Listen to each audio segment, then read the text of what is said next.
ఉన్నాయంటే, క్రిములు ఉన్నాయి, జీవులు ఉన్నాయంటే అంతకన్నా లీల ఏముంది? అదొక్కటే చాలు మనం. ఆ వేడిలో వెళ్ళినటువంటి మిషన్స్ అన్నీ పోతాయి, పగిలిపోతాయి. ఇటీవల కూడా పగిలిపోయింది. 8 మంది పెద్ద పెద్ద వాళ్ళు కూడా పోయారు. అటువంటి వేడి ఉంది లోపల. అదేం పోని భూమికి సగానికి కూడా లేదు. అది సముద్రం కొద్ది భాగమే ఉంటుంది. 13,000 ఎంతో చిల్లర ఉంది అంతే. అంత లోపల వెళ్ళలేకపోతున్నారు. అంతవరకే వెళ్ళారు మన వాళ్ళు. 13,000 మైళ్ళు, కిలోమీటర్స్ కాదు, అంతవరకు వెళ్ళారు. కానీ ముందుకు వెళ్ళలేకపోతారు. వాళ్ళు ఏమి ధరించారో అది పగిలిపోతుంది.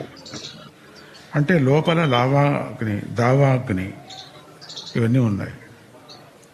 సో ఇవన్నీ ఎందుకు నేను చెప్తున్నాను? ప్రపంచం సృష్టి, పరమాత్ముడు సృష్టి రూపంలో ఉండేటువంటి ఆకారం దత్తాత్రేయుడు. దత్తాత్రేయుడు అంటే ఏదో బ్రహ్మరూపంతో, మనిషి రూపంతో, విష్ణువు మనిషి రూపంతో, బ్రహ్మ మనిషి రూపంతో ఉండింది కాదు. అది సృష్టినే దత్తాత్రేయుడు ఒక ముద్ద. అటువంటి సృష్టిని మనం అంతా ఆరాధన చేస్తున్నాం. ఇది తెలుసుకున్న వాళ్ళకి తెలుస్తుంది, కానీ మిగతా వాళ్ళకి ఎవరికి తెలియదు. దత్తతత్వం తెలిసిన వాళ్ళకే తెలుస్తుంది, లేకపోతే పిచ్చి వాళ్ళకి ఎవరికి ఏమీ తెలియదు. ఆ పిచ్చి వాళ్ళతో అట్లే పోతారు వాళ్ళు. ఈ అనంతమైనటువంటి బ్రహ్మాండాన్ని ఎక్కడ కనిపెడతారు? అసలు మన చేతిలో ఉండేటువంటిది భూమి, చేతిలో ఉండేటువంటి సముద్రం, లోపల లోతు ఇంకా ఏముంది తెలియదు.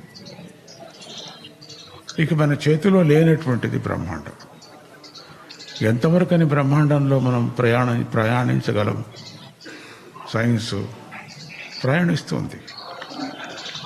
అదొక సాధన చేస్తూ ఉన్నారు. చేయని లేదని కాదు, కానీ అంతు తెలియటం లేదు. నది మూలం గురుమూలం కనిపెట్టకూడదు అన్నట్టుగా ఉంది. అట్లా ఈ సృష్టి మూలాన్ని ఎవరైనా కనిపెడతామా? కనిపెట్టడానికి ప్రయత్నం చేయొచ్చు, కానీ పూర్తి కనిపెట్టాము అనుకోవటం వీల్లేదు.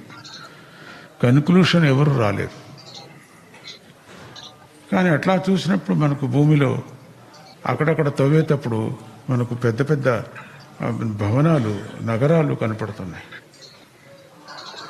అంటే ఈ నాగరికత కన్నా ముందు ఇంకా ఒక నాగరికత ఉండింది తెలుసా?